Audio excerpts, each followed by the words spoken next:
The desk is nice. It's very pretty. The wood is really nice.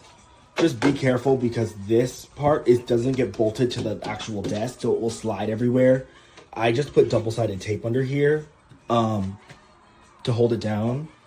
But other than that, like, it's not bad. I live in a small apartment, so this works great for me. I'm getting monitors for it later, but yeah, the desk itself is pretty nice, I would say.